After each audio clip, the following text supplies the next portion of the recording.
နေတယ်တော့ကျွန်တော်တို့စစ်တိုက်တဲ့အခါစစ်တိုက်တာရွေချက်ရှိရမယ်ဗျာဒီတော်လိုင်းတပ်ဖွဲ့တွေကစစ်တိုက်တဲ့အခါမှာသူတို့မှရွေချက်ရှိတယ်ဒါလေသူတို့လူလူတွမြောက်ဖို့နော်တိုင်းသားတွေနဲ့ပတ်သက်တဲ့ခွင့်ရရရှိဖို့ပြီးလို့ရှိရင်စစ်မှန်သောဒီမိုကရေစီကိုရရှိဖို့အတွက်တော်လိုင်းတပ်ဖွဲ့တွေရွေချက်နဲ့တိုင်ပွဲဝင်အခုခင်ဗျားတို့တိုင်ပွဲဝင်ရတာရွေချက်ရှိတယ်တိလားရွေချက်ရှိတယ်တိရကျွန်တော်တို့ဘာစစ်တပ်မှနေပြီးတော့စစ်တိုက်နေတာကရွေချက်တောင်းပါလို့တိရလို့ရှိရင်ကျွန်တော်ပြောပြတိလားတိပါဘူးဒီနိုင်လာတာထုတ်ပေးမယ်ယူသွားဆိုရင်သွားရမယ်ဟုတ်လားရေကမြန်ဆန်တည်း26အောင်ခါလေးပေးပြီးတော့မှတကယ်ဖြစ်တဲ့အခါမှာခင်ဗျားတို့အပေါ်မှာခုနကကျွန်တော်ပြောတယ်နော်တန်းစီခွင်းနေကျွန်တော်တို့တက်ပတ်လန်းနေမှာခင်ဗျားတို့ဆိုင်းမုတ်တွေပြီးလို့ရှိရင်ချင်း60ခေလို့ရှိရင်လည်းခင်ဗျားတို့ဒီဟာလေးပဲကြက်ခိုင်းနေတာဟုတ်တယ်မလားနော်ရဲဘော်စိတ်ဆိုပါလေခုနကကျွန်တော်ပြောသလိုရဲဘော်ရှင်ချင်းပေါ့အားရှိတော့ဒီကတရားအယောင်းတွေတရားကိစ္စကောင်းကြီးကိုရမယ်ဖြစ်တယ်နော်ခင်ဗျားတို့ပေါ်မှာမင်းလည်းခင်ဗျားတို့ကမိသားတရားရှိတာအခုဒီမှာခင်ဗျားတို့တိုက်ခိုင်းတော့ဆိုတဲ့ဟာဟိုမှာဟိုဒီလေးကိုမေးကြည့်တယ်စစ်ကြောင်းနှိမ့်မှုမေးကြည့်တိုက်ခိုင်းတော့မှဘယ်လောက်ကြာကြိုသိတယ်တော့9ရက်လောက်ကြာတဲ့ကျွန်တော်ကြိုသိနေတယ်ဒါပေမဲ့ခင်ဗျားတို့ကာကွယ်ဖို့ဆောင်းရှောက်ဖို့ခင်ဗျားတို့အသက်အိုးအိမ်စီးတွေကာကွယ်ဆောင်းရှောက်ဖို့အတွက်ခင်ဗျားတို့မင်းလည်းမလုပ်ဘူးဘာမလုပ်ဘူးဒီတိုင်းပဲလွတ်ပေးရလိုက်ဟုတ်တယ်မလားဒီခင်ဗျားတို့ဒုတိယတရေမှုကလည်းဒီတိုင်းပဲနီးပြားကုန်းကြားမကြောက်စောင့်နေတာဒီကောင်ကလည်းနီးပြားကုန်းရှိလို့ရှိရင်ခင်ဗျားတို့နီးပြားကုန်းရဲ့ဒီပေမကုန်းရဲ့နှကုန်းရှိလို့ရှိရင်နီးပြားကုန်းနဲ့ဆိုရင်နည်းနည်းခံတာတော့ပြောနှစ်ခုခံရင်တော့ခံတာပေါ့နီးပြားကုန်းလည်းကြားပြီလဲဆိုလဲဆိုတော့မလုပ်လေခင်ဗျားတို့နီးပြားကုန်းကကောင်နေဖြစ်ချင်ရပြီငါတော့ပြေးမယ်ဆိုပြီးတော့ဒီဂိတ်ပေါက်ကနေမိတန်းအောင်ပြေးသွားတယ်ပြီးတော့နောက်ဘက်ကနေပြီးတော့တက်ကိုပြန်မဲ့အနေထားမျိုးနဲ့ရှိတာပေါ့နော်ဒါကတော့သူ့ပိုင်းဖြစ်သွားတယ်အဲ့တော့ तू ကခင်ဗျားတို့ရဲ့တိုင်းမှုကလက်ရှိတော့ဆိုလို့ရှိရင်နာမည်စင်းပဲရောက်တယ်ပေါ့နော်တိုင်းမှုကစေးရုံတက်နေတယ်လို့သိရတယ်တိုင်းမှုမရှိပဲလေ तू ကခိတတိုင်းမှုလုံးနေတဲ့လူကသူ့အောက်ခြေရဲဘော်တွေရဲ့အတက်အိုးရှိတယ်ငါဘယ်လိုကာကွယ်ရမလဲဘယ်လိုလုပ်ရမလဲဆိုစီမံချက်တွေသူ့မှာမရှိဘူးနော်သူတော်မှကိုလိုယုံပြီးတော့ပြေးတယ်နော်ဒါနဲ့ရေလေးတစ်လက်ပါဝိုင်းနော်စစ်တက်မှာဘာဖြစ်ပါဒီနာမည်မှာဟုတ်တယ်မလားအားရထားခဲ့နော်ဒီရောနောက်ရှိမှပုံသားတဲ့ဟာတွေသူထားခဲ့တဲ့ဟာတွေထားခဲ့ပြီးတော့မှကိုလိုယုံပြီးတော့မှဖြစ်ပြေးသွားတယ်နော်အဲ့တော့သူတို့မရောက်နိုင်တဲ့ဒီတိုင်းပဲခင်ဗျာသူ့ရဲ့အသက်သူ့ရဲ့အာဏာသူ့ရဲ့ယာရုသူ့ရဲ့စီးစိမ်နဲ့ပတ်သက်လာလို့ရှိရင်ခင်ဗျားတို့ကျွန်တော်တို့ကိုဘယ်တော့မှပြန်လဲမကြည့်ဘူးတော့ကျွန်တော်ကဘိုးအရင်ကလေးကတီးလို့အေးစစ်စစ်ကိုယ်တိုင်ဘက်ကိုပြောင်းပြီးတော့မှကိုယ်တိုင်ဘက်တော်သားတွေနဲ့အတူတူကျွန်တော်ပြောလို့ဒီဘက်ကလူတွေတိုက်တာကသူတို့မှရွေချက်ရှိတယ်ရှိတယ်နော်မောတောင်တိုက်တယ်ဘာကြောင့်တိုက်လဲမောတောင်ပြည်လူလူလုံများဖို့အတွက်နော်ပြီးလို့ရှိရင်ဒီနေမြေမှာဘာလို့လဲစစ်မှန်တဲ့တိုင်းသားကိုရရှိရမယ်ပြီးလို့ရှိရင်စစ်မှန်တဲ့ဒီမိုကရေစီရရှိဖို့အတွက်ဆိုတော့ဒီထဲမှာရဲရင်းနဲ့ပါတယ်ဟုတ်တယ်နော်ရဲရင်းများလို့ပို့ပြီးတော့မှ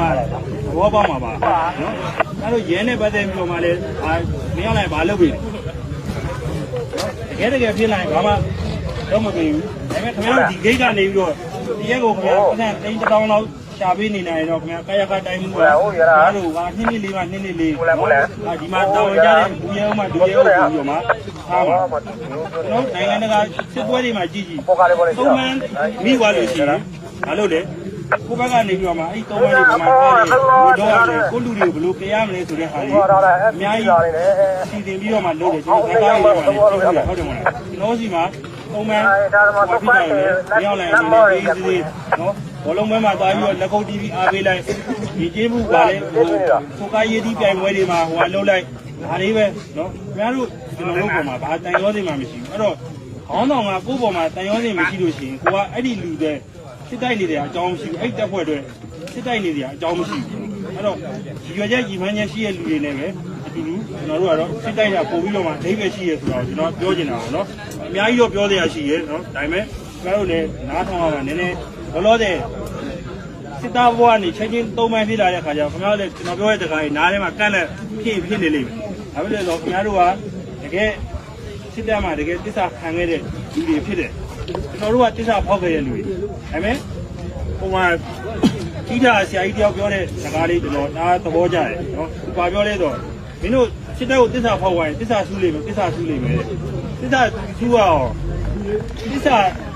ကျန်းကျင်ခိုင်းတဲ့ကောင်းအောင်ဘယ်လောက်ထိတစ္ဆာရှိနေလို့လဲတဲ့နော်ကျွန်တော်တို့ကျန်းကျင်တဲ့နိုင်ငံတော်လမ်းကိုထိပြီးတော့မှကျွန်တော်တို့တသားသေးဘဝမှာဟုတ်တယ်မလားနော်နိုင်ငံတော်လမ်းကိုလက်နဲ့ထိပြီးတော့မှကျွန်တော်တို့ဆိုခဲ့တဲ့တစ္ဆာကအဲ့ဒီနိုင်ငံတော်လမ်းကိုင်းမှာဆိုတဲ့ကောင်တွေကတစ္ဆာမရှိရတယ်ကျွန်တော်တို့အဲ့ဒီတစ္ဆာဆူးတရားအကြောင်းကိုမရှိဘူးနော်ဒါလေးပဲကျွန်တော်ပြောချင်တယ်အဲ့တော့ဒီမှာခင်ဗျားတို့အေးအေးဆေးဆေးနေမယ်ဆိုရင်ဒီရက်ခွက်ကြီးအကုန်လုံးအေးအေးဆေးဆေးပဲအားမှာပဲဘာမှခင်ဗျားတို့လက်ပြားနဲ့လည်းမသိဘူးထိုးတာကြေးတာလည်းမရှိဘူးဂျိုက်တာနဲ့တာလည်းမရှိဘူးเนาะဒီကယူဝမှုတို့ဘာလို့ဒီကပွဲတွေအကုန်လုံးဆိုလို့ရှိရင်ကျွန်တော်ဆိုရင်ဒီခေတ်ကောင်မှာကျွန်တော်ဒီခေတ်ကောင်နဲ့ပြန်လောက်တာကျွန်တော်မျိုးသမီးကဒီဘုံပြင်းတက်ထဲမှာเนาะတက်ထဲကနေတော့ညာကြီးခိုးထွက်ခိုင်းတယ်တက်မှာ400ပွဲတွေကကျွန်တော်မျိုးသမီးနဲ့ကလေးကိုအထုတ်ပြီးတော့ကလေးကအဲ့တော့10နှစ်ကျော်ကျော်ပေါ့အခုတော့ကြောင်းတက်နေ9နှစ်ရောက်သွားပြီเนาะ10နှစ်ကျော်ကျော်အဲ့ဒါကိုရအောင်ပေါ်ထုတ်ပေးပြီးတော့မှဒီတော်လိုင်းရဲဘော်တွေလိုက်ပြီးတော့မှပို့ပေးပြီးတော့မှကျွန်တော်တို့လွမြောက်တဲ့နေမြေအထိလိုက်ပြီးတော့မှပို့ပေးတယ်ပေါ့နော်ဒီဘက်တက်မလေးဘက်ကဖွဲ့လေဒါကျွန်တော်သူတို့နဲ့ပတ်သက်ပြီးသူတို့ရဲ့ကျေးဇူးတွေလည်းကျွန်တော်ပေါ်မှာအများကြီးရှိတယ်အဲ့တော့ကျွန်တော်ရဲ့တက်နိုင်တဲ့ဟာသူတို့ဘိုင်းပြီးလုပ်ပေးနေကျွန်တော်ဒီတက်မလေးနေမြေတွေကိုရောက်လာခဲ့တာပေါ့နော်ဆိုလိုချင်တာကခင်ဗျားတို့လည်းဘာလဲဆိုတဲ့ဟာကိုကိုဘာဖြစ်နေပြီလဲဘာဆက်လုပ်တင်လဲဆိုတဲ့ဟာကိုကိုကိုအေးအေးဆေးဆေးစဉ်းစားပြီးတော့မှရက်တပွဲတွေကိုနိုင်တဲ့ဟာဝိုင်းပြီးတော့မှကိုကြီးဟောအဲ့တော့ကိုယ်တိုင်တနက်ကင်ပြီးတော့ဝေတိုက်ဖို့မလိုဘူးချင်းတစ်ချောင်းခွဲပေးတာရေတဘုံခတ်ပေးတာလေတော်လိုင်းရေးကို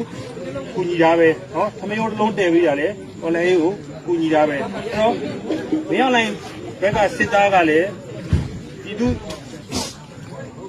ကျွေးတာဝယ်စားတာတော်လိုင်းဘက်ကစစ်သားကလည်းဒီသူကျွေးတာဝယ်စားဒီသူကျွေးတာစားတာချင်းတူတူတော်မှာပဲကျွန်တော်တို့ကဘုံသိက္ခာရှိကြီး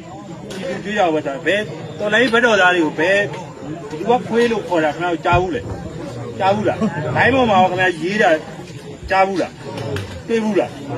ဗျားတို့တွေပဲခွေးရဲခွေးနဲ့ခင်ဗျားတို့တွေခေါ်ခန်းနေရတာဒီဘွားကြီးကိုဝါပြစ်ပြီးတော့မှနော်မင်းအောင်လည်းအခုရေကောက်ဝဲလုပ်ပြီးတော့ခင်ဗျားတာတာရလစ်သွားပါလားနော်တက်ကိုတက်ချုပ်နောက်တစ်ယောက်ပေးလိုက်မယ်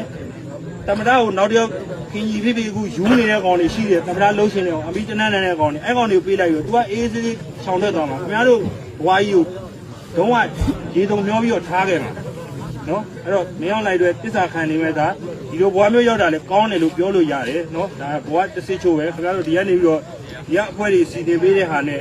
အခုပြန်ပြီးတော့မှတော်လိုင်းမှာပြန်ပြီးအခုလုတ်ပေးနိုင်ပါသေးလို့ဒါကျွန်တော်အနေနဲ့ကတော့ထူတောင်းတယ်ပေါ့နော်အရင်တော့ဘက်မတူခဲ့တဲ့လူတွေခင်ဗျားတို့နဲ့ကျွန်တော်နေအခုကဘက်တူလူနီးပါးလို့တော့ပြောလို့ရတယ်ပေါ့နော်ခင်ဗျားတို့စိတ်ဓာတ်တွေပြောင်းလဲလာမယ်ဆိုရင်တော့တော်လိုင်းအတွက်အများကြီးအကျိုးရှိမယ်လို့တော့ယုံကြည်တယ်ဟုတ်ပြီနော်